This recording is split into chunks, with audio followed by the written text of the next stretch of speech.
Ya, selamat sore saudara, Shalom. Ya, salam jumpa kembali di dalam kasih Tuhan Yesus Kristus. Baik saudara, sore ini kita akan belajar masih tentang ketaatan. Ya, 2 minggu yang lalu kita telah belajar tentang ketaatan adalah wujud dari iman yang benar. Dan sore hari ini kita akan belajar tentang target ketaatan. Mari kita buka di dalam Yehezkiel pasal yang ke-11, ayat yang ke-17 sampai dengan yang ke-20. Silahkan saudara perhatikan ke depan sebab ayat-ayat sudah ada di depan saudara. Ya, perhatikan 4 ayat ini. Oleh sebab itu katakanlah, beginilah firman Tuhan Allah. Aku akan menghimpunkan kamu dari bangsa-bangsa dan mengumpulkan kamu dari negeri-negeri di mana kamu berserak. Dan aku akan memberikan kamu tanah Israel. Maka sesudah mereka datang di sana, mereka akan menjauhkan segala dewa-dewanya yang menjijikkan dan segala perbuatan-perbuatan yang keji dari tanah itu. Aku akan memberikan mereka hati yang lain dan roh yang baru di dalam batin mereka. Juga aku akan menjauhkan dari tubuh mereka hati yang keras dan memberikan mereka hati yang taat. Supaya mereka hidup menurut segala ketetapanku dan peraturan-peraturanku dengan setia, maka mereka akan menjadi umatku dan aku akan menjadi Allah mereka. Saudara perhatikan, saya ingin mengulang ayat 19 dan 20. Intinya ada di sini, saudara. Aku akan memberikan mereka hati yang lain dan roh yang baru di dalam batin mereka. Juga aku akan menjauhkan dari tubuh mereka hati yang keras dan memberikan mereka hati yang taat, supaya mereka hidup menurut segala ketetapanku dan peraturan-peraturanku dengan setia, maka mereka akan menjadi umatku dan aku akan menjadi Allah mereka. Saudara yang kekasih dalam Tuhan Yesus, kalau kita mempelajari Alkitab yang sudah tertulis yang kita punya selama ini, saudara, kita menemukan di dalam Alkitab, saudara, itu ada kurang lebih 3 kali bangsa Israel itu mengalami pembuangan. Yang pertama, saudara, pembuangan ke Mesir. Di sana mereka diperbudak selama 430 tahun lamanya. Dan sampai akhirnya kemudian melalui seorang yang bernama Musa, bangsa Israel dibebaskan. Dan kemudian, saudara, perbudakan atau pembuangan yang kedua itu di Babel. Dan selama 70 tahun lamanya mereka diperbudak oleh bangsa Babel, saudara. Sekalipun ini lebih singkat, tetapi mereka lebih menderita ketimbang di Mesir, saudara. Dan yang ketiga, saudara, mereka tercerai-berai ketika Bait Allah dihancurkan oleh Jenderal Titus. Dan akhirnya saudara, mereka tidak punya negara selama ribuan tahun. Tetapi ajaib saudara, oleh karena kuasa Tuhan, karena mujizat Tuhan, sampai akhirnya kemudian Israel bisa kembali menjadi satu bangsa. Nah, saudaraku yang kekasih, apa yang kita baca di dalam Yehezkiel 11 ini adalah peristiwa yang kedua ketika bangsa Israel dibuang oleh Tuhan ke tanah Babel. Di sana mereka sangat menderita luar biasa. Kenapa? Karena mereka diperbudak oleh seorang raja yang sangat sombong yang bernama Nebukadnezar. Dan apa yang terjadi, sekalipun mereka adalah bangsa yang sudah banyak mengecewakan Tuhan, saudara, tetapi karena kasih sayang Tuhan yang begitu besar kepada mereka, ternyata akhirnya Tuhan berkata, aku akan mengembalikan mereka. Nah, saudaraku yang kekasih dalam Tuhan, perhatikan apa solusi Tuhan ketika Tuhan itu akan mengembalikan bangsa Israel ke tanah miliknya, saudara. Ternyata solusinya begitu sederhana. Tuhan berkata, kalau mereka sudah pindah, maka aku, kata Tuhan, akan memberikan kepada mereka satu hati yang baru. Satu roh yang baru. Dan hati yang baru yang dimaksudkan oleh Tuhan itu, saudara, adalah hati yang taat. Berarti, saudara, dari pemahaman ini kita bisa mengerti bahwa ketaatan itu adalah solusi kehidupan kita di hadapan Tuhan.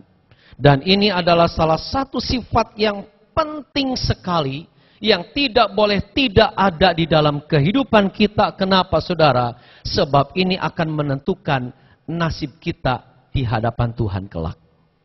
Nah, apa itu ketaatan, saudara? Mari kita pelajari ini, saudara.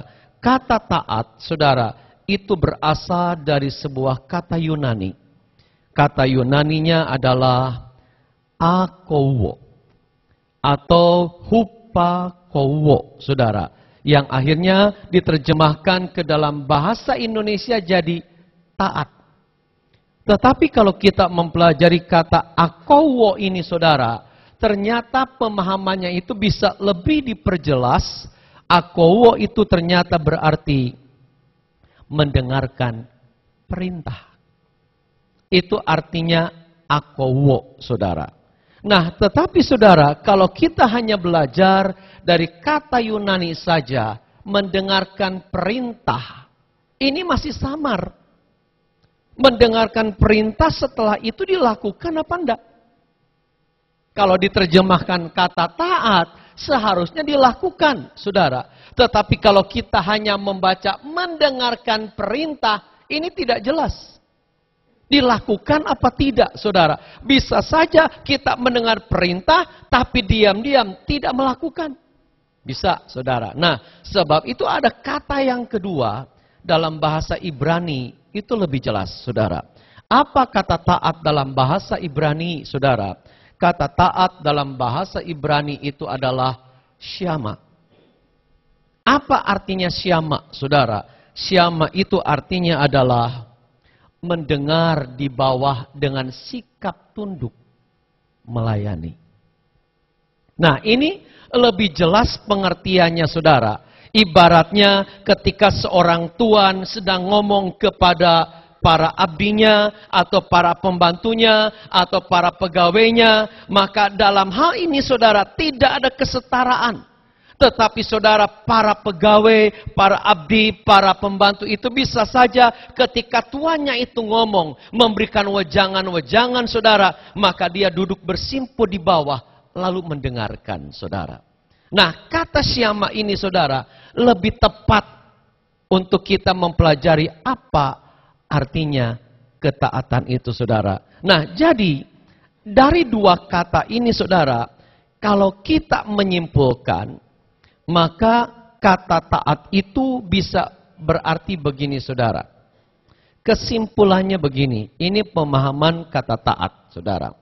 Kesimpulannya adalah taat itu adalah penundukan diri pada otoritas dan perintahnya. Ya, jadi kata taat itu, saudara, artinya adalah penundukan diri pada otoritas dan perintahnya. Nah, saudara, ini adalah satu sifat yang sangat indah. Dan ini merupakan sebuah solusi yang diberikan Tuhan kepada orang Israel. Saya percaya ini juga solusi kalau kita tidak benar di hadapan Tuhan. Kuncinya adalah, saudara, hiduplah setaat mungkin di hadapan Tuhan. Dan kalau kita bisa hidup setaat mungkin, saudara, ketaatan itu selalu menyenangkan yang ditaati. Dalam bidang apapun juga, saudara, ketaatan itu selalu menyenangkan orang yang ditaatinya. Nah, kita pelajari lagi, saudara, tentang ketaatan. Ketaatan, saudara, itu ada yang benar dan tidak benar. Ketaatan yang benar harus memenuhi dua syarat atau dua ukuran, saudara. Yang pertama, saudara, ketaatan yang benar itu adalah standarnya harus benar. Perintahnya itu harus benar. Jadi kalau perintahnya tidak benar, saudara, lalu kita mentaatinya, tetap tidak benar. Misalnya ada perintah curi atau berbohong, lalu kita lakukan, saudara, sekalipun itu menyenangkan yang ditaati. Tetapi karena perintahnya tidak benar, standarnya tidak benar, saudara, ini jadi tidak benar. Nah, apa standar kebenaran itu, saudara? Jelas, standar di atas segala standar itu adalah kebenaran firman Tuhan, saudara. Saudaraku yang kekasih dalam Tuhan, belum lama saya mendapat sebuah broadcast, tapi itu ada masuk akal, saudara. Ada satu versi Alkitab, ya, dalam broadcast itu, saudara, dikatakan begini, baca Alkitab yang konvensional, pakai buku, itu jauh lebih aman ketimbang yang di HP atau di iPad. Kenapa, saudara? Sebab kita tidak mengerti sebetulnya versi mana yang dimasukkan, saudara. Nah, saudara, kenapa bisa begini, saudara? Sebab sekarang ini di Amerika, yang namanya New International Version, NIV, saudara, itu kan keluaran Zondervan, saudara. Ternyata Zondervan itu sudah dibeli oleh seseorang, dan lewat Zondervan ini, saudara, Alkitab Gereja Setan, Alkitab Gay, itu diterbitkan. Bahkan Alkitab yang terbaru, saudara, ada bagian-bagian yang dihapus. Dan kalau kita tidak mempelajari, membandingkan dengan Alkitab konvensional, kita hanya ngikuti yang di situ, saudara, itu bisa kejebak.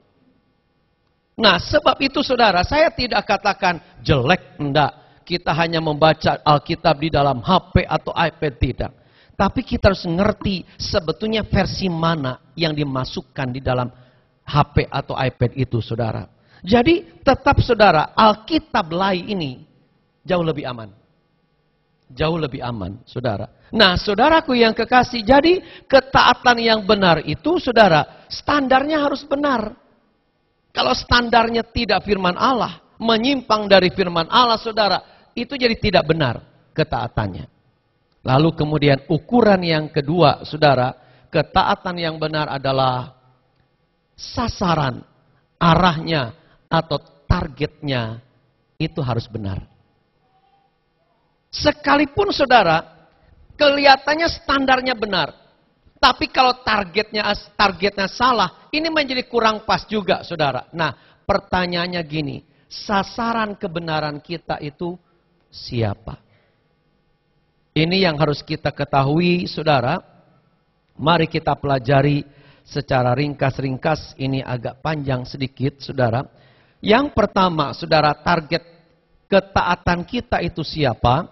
Yang pertama, yang tidak bisa kita abaikan begitu saja, tentu saja ketaatan kita harus kepada Tuhan. Ya, ini yang pertama, saudara. Kita lihat ayatnya, Matius 22. Ketika orang-orang Farisi mendengar bahwa Yesus telah membuat orang-orang Saduki itu bungkam, berkumpullah mereka, dan seorang dari mereka, seorang ahli Taurat, ahli kitab, bertanya bukan untuk tahu, tapi untuk mencobai Yesus, untuk menjatuhkan Yesus. Ia bertanya, Guru, hukum manakah yang terutama dalam hukum Taurat? Saudara, ini pertanyaan tidak mudah dijawab loh. Kelihatannya sederhana, hukum mana yang terutama? Kalau kita bicara Taurat, saudara, banyak. Hukum Taurat itu banyak, saudara. Kalau pertanyaan itu ditujukan ke kita, dan kita belum tahu ada jawaban Yesus, saudara, bingung kita menjawabnya, saudara. Lalu apa jawaban Yesus? Perhatikan. Jawab Yesus kepadanya, kasihilah Tuhan Allahmu dengan segenap hatimu, dan dengan segenap jiwamu, dan dengan segenap akal budimu. Perhatikan ayat 38. Itulah hukum yang terutama dan yang pertama. Saudara, baru setelah itu ada hukum yang kedua. Kasihilah sesamamu manusia. Nah, saudara, dua hukum ini tidak bisa dibalik. Tidak boleh dibalik, saudara. Bagaimanapun juga yang terutama dan pertama itu harus kasih kepada Tuhan. Itu sama artinya, saudara, bahwa yang pertama harus menjadi sasaran ketaatan kita itu adalah Tuhan. Nah, kenapa, saudara, Tuhan harus menjadi sasaran ketaatan kita yang utama dan pertama, saudara? Ini kenapa hilang lagi, Hem? Kenapa, saudara, yang utama dan pertama, saudara? Jawabannya sederhana, saudara. Karena Tuhan itu Sang Pencipta. Nah, karena Dia Sang Pencipta, saudara, maka Dia juga jadi penguasa. Dan kalau Dia jadi penguasa, Dia punya aturan. Dan kalau Dia punya aturan, saudara, Dia bisa memerintahkan kepada semua ciptaannya untuk patuh kepada aturan yang Dia buat, saudara. Nah, kalau Tuhan mau neken, bisa. Bisa, saudara, kalau Tuhan bilang, ayo kamu harus taat, bisa. Tapi persoalannya Tuhan menciptakan manusia bukan robot. Dia tidak memaksa manusia untuk taat. Taat itu harus merupakan ketulusan hati manusia kepadanya. Sebab itu ketika Adam dan Hawa disimpan di Taman Eden, saudara, Tuhan cuma berkata begini, pohon yang di tengah itu buahnya jangan kamu makan. Kalau kamu memakannya maka kamu akan binasa. Kamu akan mati, saudara. Tuhan tidak melarang secara keras. Dia hanya memberitahu, jangan kamu makan. Nah, saudaraku yang kekasih, apa artinya, saudara? Artinya ketaatan itu tidak boleh merupakan paksaan, saudara. Kalau saudara mengerti Tuhan itu Sang Pencipta, Dia layak ditaati. Maka dari pemahaman ini akan muncul ketaatan yang tulus.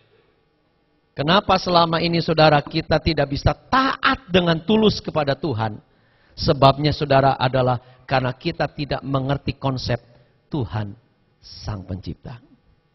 Nah, saudara, lalu kalau kita harus taat kepada Tuhan, bentuknya seperti apa? Ini tidak akan saya panjang-panjang, saudara, perhatikan cepat saja. Yang pertama, saudara, wujud ketaatan kita kepada Tuhan adalah lakukan perintahnya. Ya, Yohanes 14 ayat 15 berkata, jikalau kamu mengasihi aku, kamu akan menuruti segala perintahku. Kalau kamu mencintai aku, kamu taat. Kenapa kita tidak taat? Jawabannya sederhana, karena kita kurang mencintai Tuhan, saudara. Saudara boleh membantah beralasan bagaimanapun juga, logika saudara tidak akan bisa mementahkan kalimat ini. Enggak bisa, saudara. Paling hanya untuk diri saudara sendiri, tapi di hadapan Tuhan tidak akan pernah mengubah ayat ini, saudara. Jadi ciri orang yang mengasihi Tuhan, itu pasti patuh, saudara. Nah, biarlah saudara, tiap kali kita ibadah, kita memberi, atau kita melakukan aktivitas rohani, itu bukan sekedar sebuah kebiasaan. Tapi katakan, Tuhan, aku lakukan ibadahku sebagai wujud ketaatanku kepadamu. Nah, kalau sudah begini, saudara, maka kita tidak berat melakukan perintah-perintahnya. Itu sebabnya dalam Alkitab dikatakan perintah-perintah Tuhan tidak berat, saudara. Kenapa? Ada orang yang merasa berat melakukan perintah Tuhan. Jawabannya sederhana. Sebab orang itu kurang mengasihi Tuhan. Nah, jadi yang pertama, saudara, melakukan perintahnya. Lalu yang kedua, apalagi, saudara? Tetap iring Yesus dengan setia. Orang boleh berhenti mogok karena kecewakah, karena jengkelkah. Kalau orang yang taat kepada Tuhan, ingat, ada perintah iring Yesus dengan setia. Orang yang patuh kepada Tuhan tetap ikut Yesus dengan setia apapun yang terjadi, saudara. Nah, ini harus dipahami saudara. Jadi kesetiaan kita itu sebetulnya adalah bagian dari ketaatan kita, saudara. Kemudian yang ketiga, saudara, apa wujud ketaatan kita kepada Tuhan?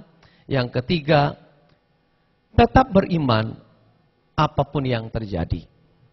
Saudara, walaupun tidak semua, saya masih kadangkala melihat jemaat yang kalau ada tekanan begini, bukannya mendekat ke Tuhan, tapi malah jauh dari hadapan Tuhan. Satu langkah yang keliru, yang banyak dilakukan oleh orang kalau ditanya kenapa tidak ibadah, lagi mumet, saudara. Jawaban mumet itu seharusnya makin dekat sama Tuhan. Tapi ketika orang banyak masalah, tekanan hidup begitu berat, dia tambah menjauh dari Tuhan, maka dia akan tambah tertekan, saudara. Orang yang patuh, orang yang taat kepada Tuhan, tetap beriman apapun yang terjadi, saudara. Lalu kemudian yang keempat, saudara, wujud taat kepada Tuhan, tetap utamakan Tuhan. Saudaraku yang kekasih, minggu yang lalu, saya pelayanan di Ambarawa. Ketika saya tanya soal masalah perpegan, saudara, itu senyum-senyum jemaat, saudara. Kenapa? Banyak yang kalau mau lebaran, itu nggak mau ibadah. Saya bersyukur kalau di tempat ini, kalau lebaran banyak tamu, saudara. Yang kosong di Jakarta, saudara. Kalau di daerah malah banyak tamu, malah penuh gereja, saudara. Saudara, tapi di wilayah tertentu, banyak orang yang Tuhannya kalah. Kalah oleh saingan Tuhan. Saudara, saingan Tuhan itu apa sih? Tuhan tidak pernah tersaing dengan kuankong. Sekalipun yang nyembah kuankong masih ada. Tuhan tidak pernah tersaing dengan patung apapun, Kuan Im dan sebagainya. Tapi ada satu saingan Tuhan yang berat. Uang atau mamon, saudara, itu adalah saingan Tuhan. Karena itu firman Tuhan berkata, manusia tidak bisa mengabdi kepada dua Tuhan. Kepada Tuhan dan mamon pasti akan membenci salah satunya atau mengutamakan salah satunya. Dan seringkali terjadi, saudara, pada saat menjelang lebaran. Maka yang lebih utama itu bukan Tuhan. Justru, saudara, itu mamon. Nah, saudara, karena itu saya memasang status di BB saya. Tetap utamakan sumber berkat, bukan berkatnya, saudara. Sumber berkat itu Tuhan, sebab itu bagaimanapun juga orang yang taat, saudara, akan mengutamakan Tuhan dalam segala situasi. Jadi sasaran yang pertama, saudara, kita harus taat kepada Tuhan. Yang kedua, saudara, kita harus taat kepada siapa? Yang kedua, harus taat kepada pemerintah. Ya, ini gambar siapa? Yang jelas bukan gambar Andre ini ya. Jokowi, saudara presiden kita. Saudara lihat ayatnya. Roma 13 ayat 1 dan 2, Titus 3 ayat 1. Perhatikan. Tiap-tiap orang harus takluk kepada pemerintah. Lihat kata-katanya takluk. Yang di atasnya, sebab tidak ada pemerintah yang tidak berasal dari Allah. Dan pemerintah-pemerintah yang ada ditetapkan oleh Allah. Sebab itu, barang siapa melawan pemerintah, ia melawan ketetapan Allah. Dan siapa yang melakukannya akan mendatangkan hukuman atas dirinya. Titus 3 ayat 1. Ingatkanlah mereka supaya mereka tunduk pada pemerintah dan orang-orang yang berkuasa, taat dan siap untuk melakukan setiap pekerjaan yang baik. Saudara perhatikan, sasaran ketaatan kita yang kedua itu adalah pemerintah.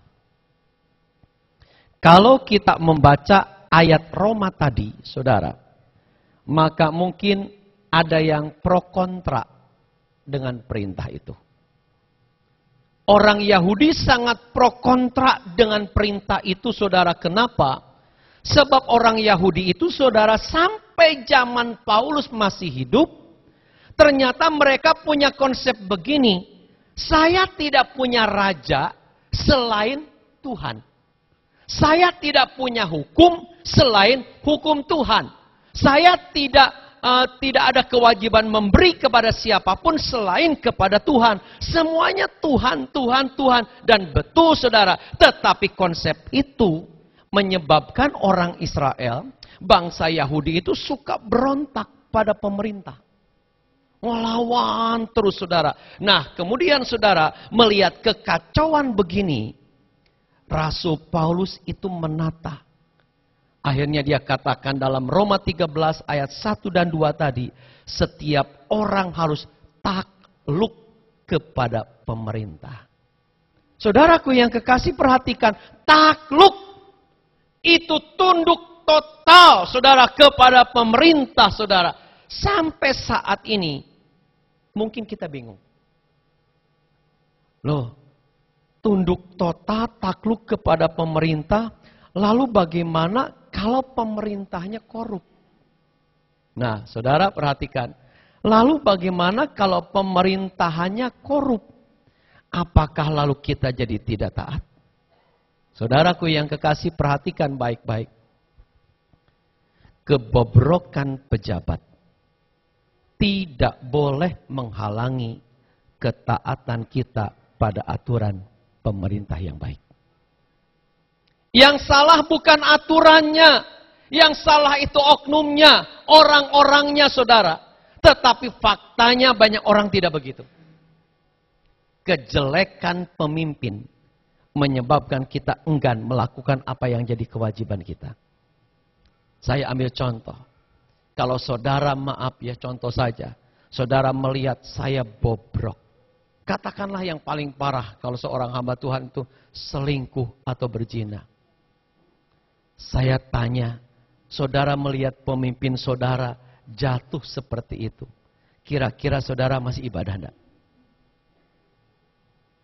Saudara masih ibadah enggak? Halo? Masih enggak? Teorinya ngerti. Tapi prakteknya enggak begitu, saudara. Kebanyakan kalau lihat pemimpinnya bobrok. Lihat pemimpinnya saya jelek. Buat apa saya melakukan? Saudara, kebobrokan pejabat itu tidak boleh menghalangi ketaatan kita pada aturan-aturan pemerintah. Sebab yang salah itu bukan aturannya, tetapi oknumnya, saudara. Saudaraku yang kekasih, sebab itu perhatikan, ada 4 alasan taat pada pemerintah. Yang pertama, saudara, alasan yang pertama adalah sebab semua pemerintah berasal dari Allah.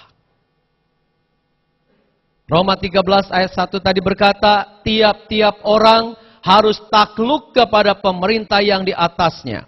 Sebab tidak ada pemerintah yang tidak berasal dari Allah.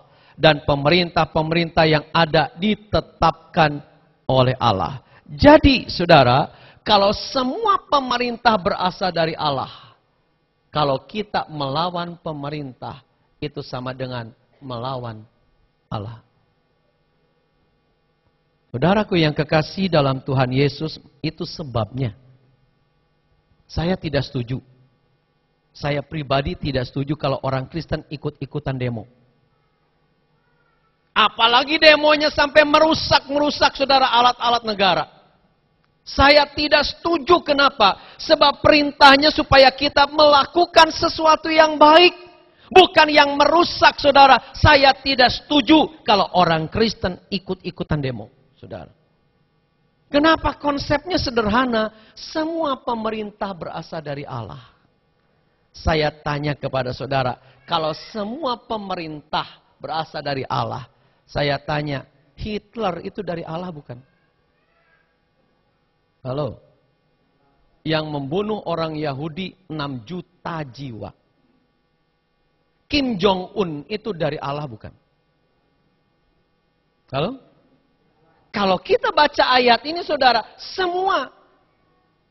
Soal jahat tidak jahat, kalau jahat itu bukan karena Tuhan yang buat. Itu tergantung orang yang terpilihnya itu, saudara. Tapi semua pemerintah itu berasal dari Allah. Karena berasal dari Allah, itulah sebabnya kita harus patuh kepada aturan pemerintah. Saudara perhatikan, aturan-aturan itu tujuannya baik. Bukan untuk kejelekan rakyat, saudara. Teruskan dulu ya.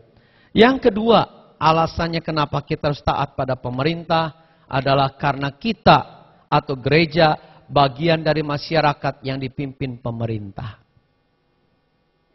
Kita bisa ibadah di gedung seperti ini, saudara. Itu karena dapat izin dari pemerintah. Kalau kita tidak punya izin dari pemerintah, ketar-ketir kita ibadah dengan bebas seperti ini, saudara. Lalu akhirnya kita bisa ibadah di gunung. Saudara, jadi ini kita bagian dari masyarakat yang diatur pemerintah. Itu sebabnya tunduklah pada aturan pemerintah, saudara. Yang ketiga, alasan taat pada pemerintah adalah sebab pemerintah adalah pelindung rakyat. Coba kita baca 1 Petrus 2 ayat 13 sampai 15. Tunduklah karena Allah kepada semua lembaga manusia, baik kepada raja sebagai pemegang kekuasaan yang tertinggi, maupun kepada wali-wali yang diutusnya, untuk menghukum orang-orang yang berbuat jahat dan menghormati orang-orang yang berbuat baik.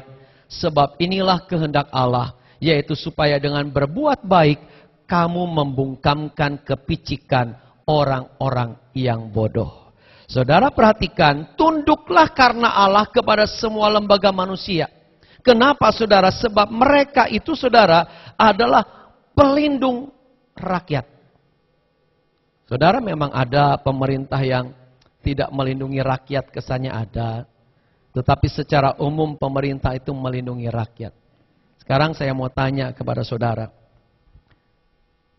Saudara setuju enggak teroris dihukum mati? Pak Agus setuju enggak? Setuju. Yang narkoba itu dihukum mati aja. Setuju enggak? Kalau saya setuju enggak? Setuju. Kalau yang Hun setuju? Setuju. Kenapa setuju, saudara? Sebab orang-orang begini mengganggu rakyat. Membahayakan rakyat. Nah, cuma yang menghukum mati, yang punya hak menghukum mati siapa? Bukan rakyat. Bukan massa, saudara. Yang punya hak untuk menentukan hukuman itu, ya pemerintah. Kalau di luar pemerintah, akan berurusan dengan pemerintah dan akan ditangkap dihukum, saudara. Saudara, saya lihat ngeri. Ada seseorang yang ditangkap oleh ISIS. ISIS bagi kita kan belum negara, tapi mereka sudah mengklaim negara, saudara. Menghukum mati orang tuh enak aja. Yang terakhir saya lihat, saudara, ada seorang pemuda Arab atau pemuda India, ini nggak tahu wajahnya mirip-mirip begitu, saudara. Itu di satu tiang diikat, dihukum matinya dengan cara gimana? Dibasoka, saudara. Jadi dari jarak jauh, saudara, dibasoka pakai saudara. Ya mati. Tapi anehnya tidak berantakan, cuma ininya agak bolong, mati saat itu, saudara. Di Basoka lebih ngeri lagi Kim Jong-un. Menteri pertahanannya dihukum mati dengan cara dirudal. Kim Jong-un, saudara. Pamannya sendiri dihukum mati, ditelanjangi, dimasukin ke anjing lapar. Saudara tahu kenapa Menteri Pertahanannya dihukum mati dengan cara dirudal oleh Kim Jong-un? Alasannya sangat sederhana. Ia tertidur ketika dalam acara kemiliteran. Makanya hati-hati kalau ibadah di Korut. Yang tertidur bisa dirudal. Saudara, alasannya sederhana. Dia tertidur pada saat upacara penting. Mungkin saking capeknya, saudara, ketahuan dihukum mati sama Kim Jong-un. Dan caranya juga sangat mengerikan, dirudal, saudara. Luar biasa jahatnya, saudara. Tetapi tetap secara umum, saudara, pemerintah itu pelindung rakyat, saudara. Coba saudara lihat aturan-aturan pemerintah, misalnya aturan lalu lintas lah. Menyusahkan saudara atau untuk melindungi saudara itu? Melindungi sebetulnya, saudara, bukan mempersulit. Biasanya kita agak sulit pada awal-awal di sini biasanya nggak ada lampu merah, sekarang ada lampu merah, awal-awal jengkel. Tapi kalau kita ngerti itu untuk saudara melindungi rakyat dari kecelakaan, kita ngerti. Kemarin hari Sabtu saudara, saya ini silaturahmi ke tetangga. Lalu ada satu polisi yang saya kunjungi, ngobrol-ngobrol lama saudara. Lalu saya tanya begini, Pak, kenapa di situ udah Tip Top? Ya, kalau dari Jogja mau lurus, itu kan lurus langsung boleh. Nah, saya sering melihat, saya berkata gini, sering melihat motor itu harusnya lurus itu boleh, tapi mungkin karena ketidakmengertian rambu-rambu, lalu diam di situ. Nah, kemudian didatangi oleh polisi, ditilang. Sering sekali saudara saya lihat, di situ kan mestinya diomongin lah, Bu atau Pak, terus lurus boleh maju kok. Tapi ini ditilang saudara, hanya karena berhenti saudara. Lalu kemudian saudara, polisi itu menjawab begini, kita kan punya target untuk menertibkan seluruh, kalau bisa namanya lalu lintas itu bisa lebih tertib. Saya mendengar istilah target itu permulaan negatif saudara. Maksudnya target gimana Pak? Jadi ada bulan-bulan tertentu, ditarget jumlah tilangnya saudara. Awal mulanya saya negatifnya begini saudara, berarti pimpinannya mentarget pemasukan. Ternyata bukan itu. Jawaban tetangga saya, polisi itu saudara, bukan itu. Ternyata ditarget itu, ditarget jumlah tilang berapa yang nggak benar begitu, ditilang. Maksudnya untuk mentertibkan saudara, supaya lebih aman berlalu lintas saudara. Nah perhatikan saudara, semua aturan itu sebetulnya untuk melindungi rakyat. Bukan mempersulit rakyat, saudara. Jadi ini alasan yang ketiga, kenapa kita harus tunduk pada pemerintah. Karena pemerintah adalah pelindung rakyat. Terus yang keempat, pemerintah adalah alat ilahi untuk mempersatukan atau menyelamatkan. Coba bayangkan kalau sebuah negara tidak ada pemerintah, bisa terpecah-pecah tuh negara. Saudara lihat di Irak saat ini. Ada pemerintah, tapi loyo. Kalah kekuatannya sepertinya oleh ISIS saudara. Saudara ngeri berada di situ. Kenapa? Sebab penguasanya tidak jelas yang mana sebetulnya saudara. Tapi kalau pemerintahannya kuat saudara, itu akan jadi alat ilahi untuk mempersatukan sebuah daerah. Jadi ini alasannya kenapa saudara kita harus tunduk dan taat pada pemerintah. 4 alasan ini, saudara. Nah terus yang ketiga, saudara, siapa yang harus kita taati? Yang ketiga, saudara, itu adalah, ketaatan pada pemerintah ada batasnya. Ya batasnya apa, saudara? Batasnya begini, selama tidak menyimpang dari firman. Jadi kalau perintahnya itu menyimpang, ya kita tidak wajib untuk mentaati, tapi kita sulit. Kita akan mengalami kesulitan, saudara. Nah kita harus berani ambil resiko sulit itu kenapa? Sebab bagaimanapun juga taat kepada Tuhan harus lebih utama daripada taat kepada pemerintah. Tuhan tertinggi, saudara, tidak boleh tergantikan. Saudara, baru-baru ini di Amerika disahkan sebuah undang-undang, yaitu pernikahan sejenis. Jadi wanita dengan wanita boleh nikah, pria dengan pria boleh nikah, saudara. Nah saudara, ini kebablasan. Kenapa saudara? Amerika itu negara Kristen, tapi teman saya yang di Amerika berkata gini saudara, sekarang ini Kristen itu mulai tersisih oleh sekuler. Amerika itu tidak bisa dikatakan negara Kristen lagi, negara sekuler, saudara. Bukan negara Kristen lagi. Nah ada kejadian unik saudara. Ada pasangan sejenis yang mau menikah. Lalu kemudian saudara ia pesan kue kepada salah satu toko kue. Kue pernikahan saudara. Nah karena yang punya toko kue itu orang Kristen. Melihat yang menikah itu yang sejenis saudara. Ia merasa tidak sejahtera untuk membuatkan kue dan menolak. Dan saudara tahu efeknya apa? Karena menolak membuat kue orang yang mau beli kue pengantin. Dia didenda oleh polisi, kalau tidak mau didenda, penjara. Saudara, serba susah saat ini. Sekarang kalau tiba-tiba misalnya ada 2 orang laki-laki datang ke gereja dan berkata, kami mau nikah, tolong berkati. Pendetanya tidak mau, saudara. Pendetanya bisa ditangkap di penjara. Kenapa? Menyalahi, melanggar aturan negara, saudara. Coba, mumet nggak? Jangan-jangan saudara, para homo, para lesbi dari Indonesia nikahnya ke Amerika. Nanti balik lagi sudah suami istri, saudara. Jangan-jangan begitu.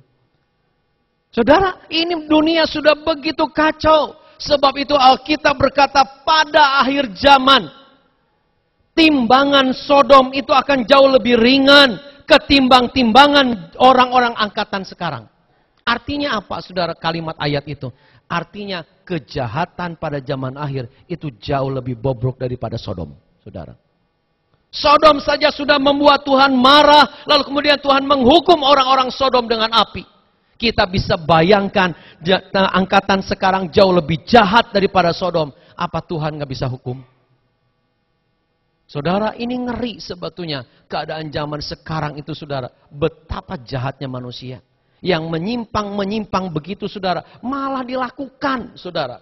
Nah, kalau itu menyimpang, sekalipun pemerintah yang memberikan aturan, kita harus berani tidak melakukan. Resikonya kita akan sulit, saudara.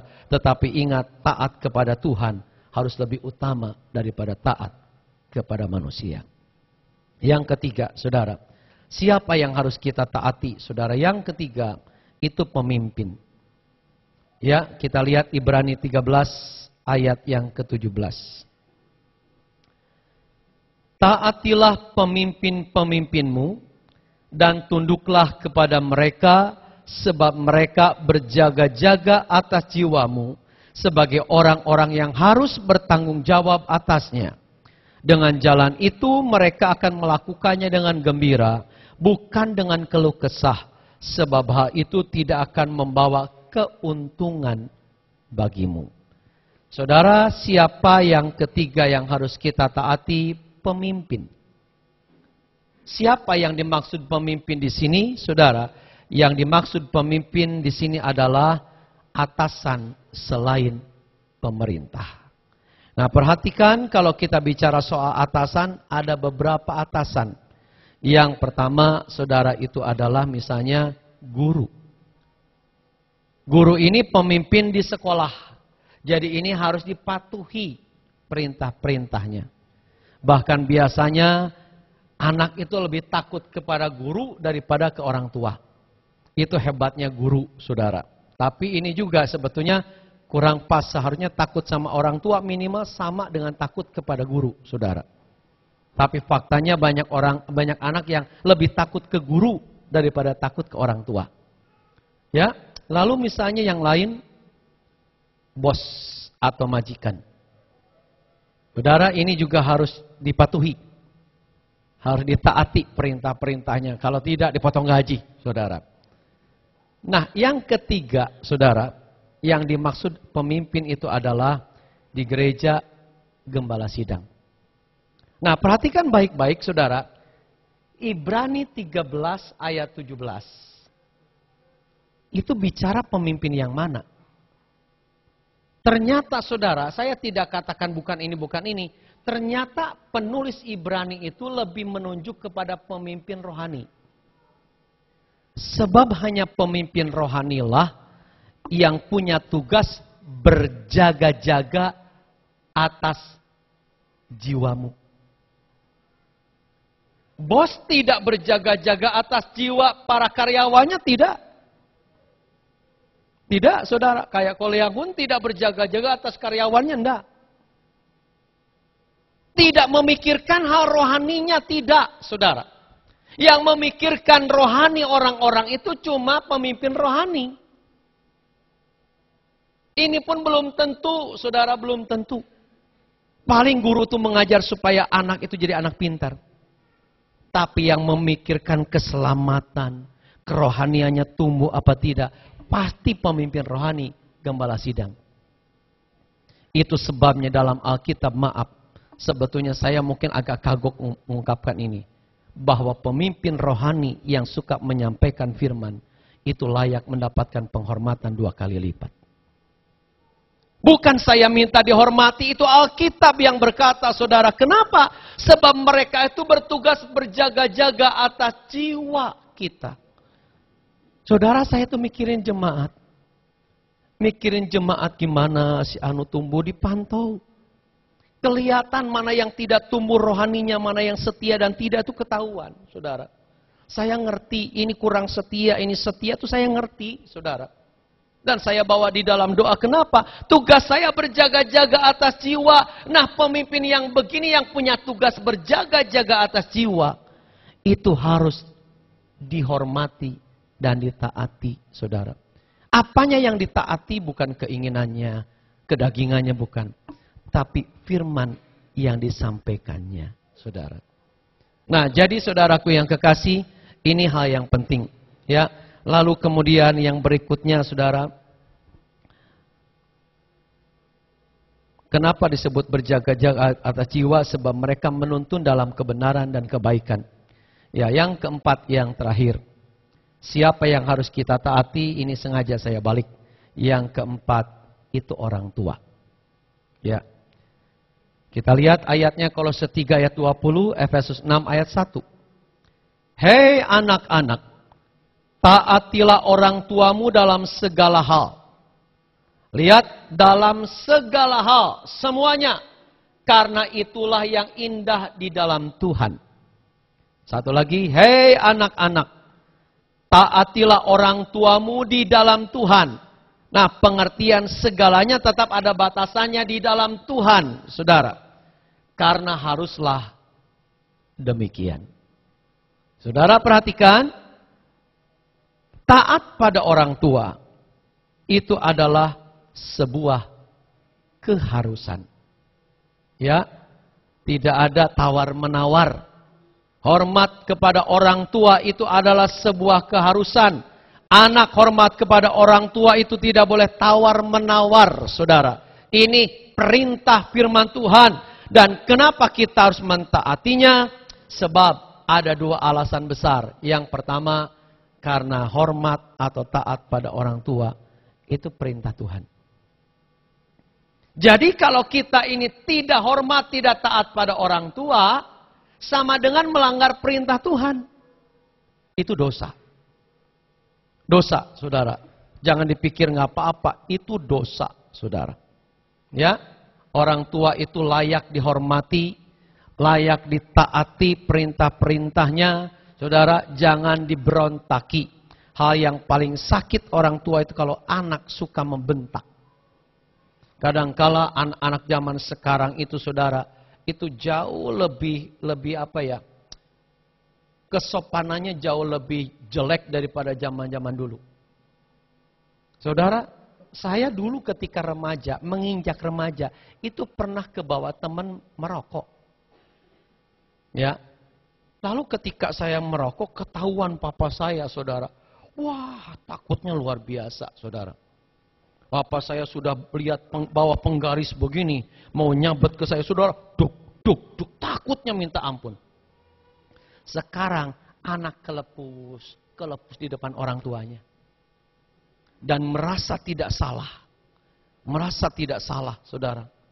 Nah, saudaraku yang kekasih, ini hal yang sangat luar biasa harus kita perhatikan. Taat kepada orang tua itu perintah Tuhan. Dengarkan mereka, saudara. Kalau mereka dibantah, kalau mereka diberontaki, dibentak, aduh sakitnya luar biasa, saudara. Sakitnya luar biasa, saudara. Lalu alasan kedua kenapa kita harus taat kepada orang tua. Sebab orang tua itu wakil Tuhan di bumi. Berarti kalau melawan orang tua itu sama dengan melawan Tuhan yang diwakilinya. Hei anak-anak, dengarkan firman ini. Orang tuamu itu wakil Tuhan di bumi. Engkau dititipkan kepada orang yang tepat. Sekalipun orang tuamu bukan orang kaya, tetapi itulah orang yang tepat bagimu. Sebab itu hormati mereka, Tidak boleh kita berontaki mereka, saudara. Mungkin ada di antara anak-anak yang saat ini orang tuanya tidak kaya. Mungkin merenung, oh kalau saya jadi anak Haritanu Sudibyo, betapa menyenangkan. Enggak. Belum tentu, saudara. Mungkin saudara berkata, oh betapa enaknya kalau jadi anak Ko Leang Hun. Belum tentu. Belum tentu, saudara. Betapa enaknya kalau jadi anaknya Bapak saya. Belum tentu. Kita dititipkan Tuhan kepada orang yang paling tepat. Itulah orang tua kita. Itu sebabnya saudara, orang tua sejelek apapun saudara, itu harus dihormati. Harus ditaati, tidak boleh diberontaki saudara. Menurut penelitian Kompas, anak-anak muda zaman sekarang jauh lebih tidak sopan ketimbang yang dulu saudara. Anak-anak muda boleh protes, tapi ini fakta. Anak-anak muda zaman sekarang tuh jauh lebih tidak sopan ketimbang anak-anak muda zaman dulu, saudara.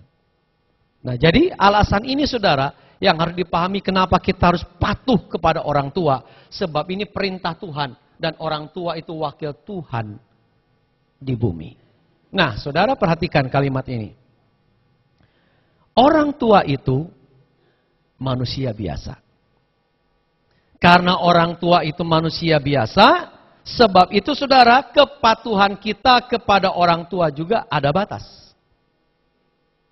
Batasnya apa saudara? Ya yang umum itu batasnya adalah kalau menyimpang dari firman jangan mau dong. Sekalipun orang tua marah disuruh mencuri ya jangan mau dong. Anak tidak wajib taat kepada perintah orang tua yang menyimpang dari kebenaran firman, tidak.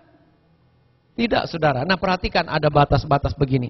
Yang pertama, kalau menghormati orang tua, hormatilah mereka ketika masih hidup. Saudara lihat gambar ini.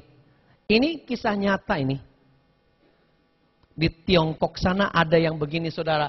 Mamanya sudah tidak bisa apa-apa. Coba lihat. Sudah kayak bayi lagi.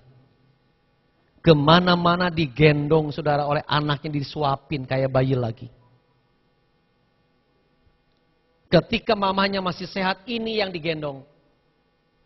Tapi ini salah satu contoh pengabdian yang sangat luar biasa dari seorang anak kepada mamahnya. Nah, ketika mamahnya diperlakukan begini, ini kerasa. Anaknya berbakti kepada dia itu kerasa betapa hatinya senang dan bahagia nih mama. Jangan setelah mati baru sadar. Lalu menghormati orang tuanya dengan membuatkan kuburan yang maha-maha. Percuma. Mereka nggak kerasa. Saudara belikan peti mati yang ada AC-nya di Jerman. Ada saudara di Jerman peti mati ada AC-nya untuk orang mati saudara. Coba kerasa enggak? Nah maksudnya apa saudara? Hormati mereka ketika masih hidup bukan berarti setelah mati lalu kuburannya dibiarkan berantakan juga bukan. Bukan saudara, saya mendengar dari Pak Asahel. Kuburan-kuburan orang Kristen di Lawang Rejo seringkali tidak jadi saksi yang baik. Banyak yang dibiarkan semak belukar tidak dibersihkan. Kita tidak nyembah kepada yang mati. Tapi kalau memang keluarga kita dikuburkan, minimal bersihkanlah kuburannya. Itu juga bisa jadi kesaksian akan kekristenan, saudara. Banyak kuburan orang Kristen berantakan, kotor, semak belukar, saudara. Orang-orang yang sangat memuja kuburan, saudara akan lihat itu. Tuh Kristen, nggak bagus. Walaupun kita tidak nyembah kepada orang mati. Setidaknya karena kita ini masih ada hubungan dengan yang meninggal kita. Mungkin itu orang tua kita. Kuburannya bersihkan saja cukuplah. Dibersihkan. Jangan dibiarkan, saudara. Nah, hormati mereka ketika masih hidup artinya, saudara, jangan berlanjut dengan pemujaan. Lalu kemudian kita membuat meja sembayang. Tiap hari tertentu, terutama Imlek, kita ngasih makanan, buah-buahan, kepala babi dan sebagainya. Orang tua yang sudah mati tidak bisa nikmati itu. Ada satu keyakinan atau mungkin sugesti. Makanan yang sudah dipersembahkan kepada orang mati, katanya anyep. Katanya. Saya kok kurang yakin. Coba babi itu dibikin kecap. setelah diserahkan ke ada potret orang mati, apakah jadi anyep? Saya yakin rasa kecapnya tetap ada. Itu sugesti saja, saudara. Sugesti saja, saudara. Sebetulnya tidak begitu, saya yakin tidak begitu. Sebab orang mati tidak bisa menikmati.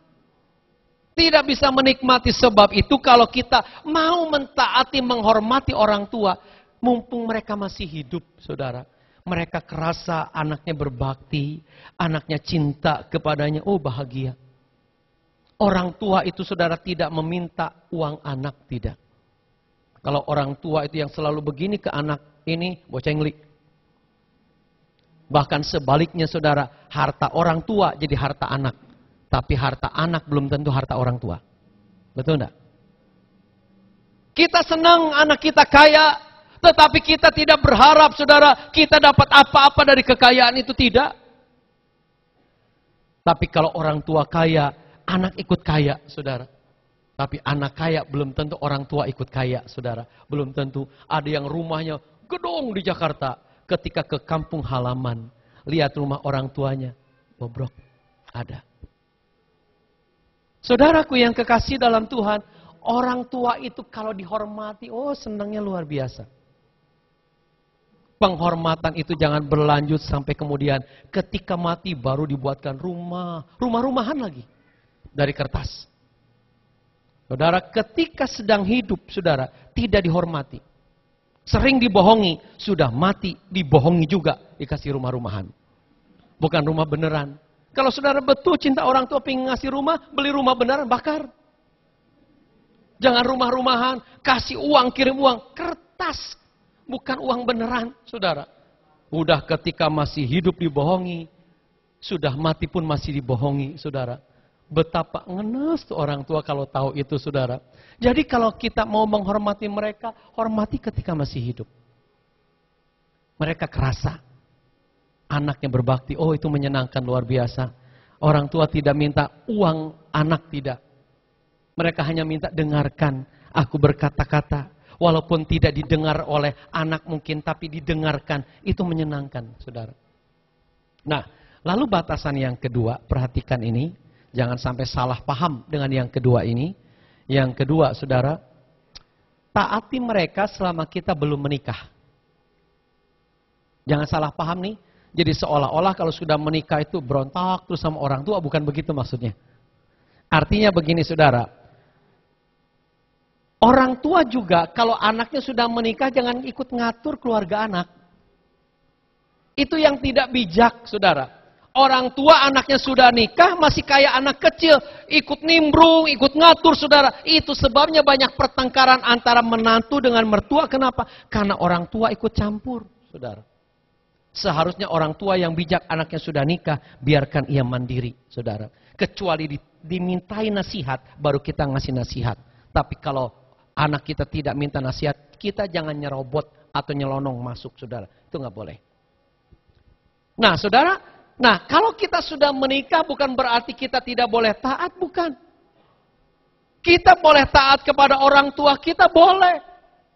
Tapi itu harus karena ketulusan.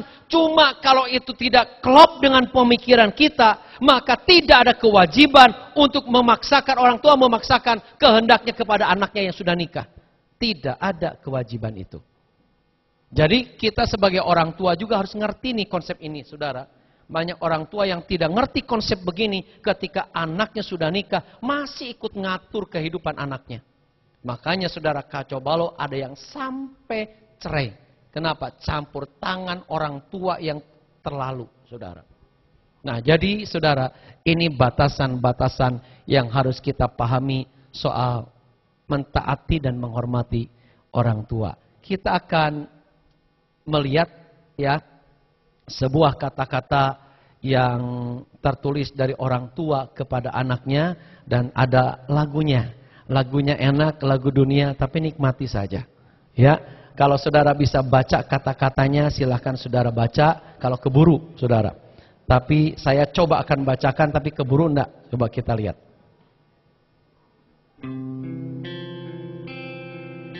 Anakku yang kusayangi. Agak kerasin dikit. Di pada suatu saat dikala kamu menyadari bahwa aku telah menjadi sangat tua, cobalah berlaku sabar dan cobalah mengerti aku. Jika banyak melakukan makanan yang tercecer dikala aku makan, jika aku mendapat kesulitan dalam mengenakan pakaianku sendiri, sabarlah. Kenanglah saat-saat di mana aku meluangkan waktuku untuk melatihmu. Jika aku mengulang mengatakan hal yang sama berpuluh kali, jangan menghentikanku, dengarkanlah aku. Ketika kau kecil, kau selalu memintaku membacakanmu cerita yang sama berulang-ulang dari malam yang satu ke malam yang lain hingga kau tertidur. Jika aku enggan mandi, jangan memarahiku dan jangan katakan kepadaku bahwa itu memalukan. Ingatlah berapa banyak pengertian yang kuberikan padamu, menyuruhmu mandi di kala kecilmu. Dengan melihat ketidaktahuan aku terhadap teknologi yang baru, jangan tertawakan aku dan berikanlah aku waktu untuk memahaminya. Aku mengajarimu banyak hal, cara makan yang baik, cara berpakaian yang baik, berperilaku yang baik, bagaimana menghadapi problem dalam kehidupan. Jika terkadang aku menjadi pelupa dan aku tidak dapat mengerti dan mengikuti pembicaraan, beri aku waktu untuk mengingat. Dan jika aku gagal melakukannya, jangan sombong dan memarahiku, karena yang penting bagiku adalah aku dapat bersamamu dan dapat berbicara kepadamu. Jika aku tak mau makan, jangan paksa aku. Aku tahu bila mana aku lapar dan kapan aku tak lapar. Silahkan saudara baca sendiri sambil menikmati lagu ini.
Iya, saudara, ketika saya pertama lihat video ini atau gambar ini, ada lagu ayah ini, saya terkenang papa saya yang sudah nggak ada. Rasanya belum bisa membahagikan dia, tetapi sayang keburu tidak ada. Dan itu membuat saya menangis, saudara. Rasanya dia belum begitu banyak merasakan bagaimana pengabdian dari anak-anaknya. Namun keburu nggak ada. Kalau saudara bisa mengenang kebaikan orang tua saudara, lalu saudara merasa belum bisa menyenangkan mereka, saudara biasanya akan merasa menyesal, kenapa aku tidak senangkan dengan kepatuhanku. Bukan barang yang kita berikan yang bisa menyenangkan mereka, bukan. Yang paling menyenangkan mereka itu kepatuhan kita, kecintaan kita kepada mereka. Kalau di antara saudara orang tuanya masih lengkap, Atau mungkin salah satu sudah tidak ada, tinggal satu. Cintai mereka. Hormati mereka, biar mereka merasakan betapa anaknya berbakti kepadanya. Amin. Mari kita berdiri.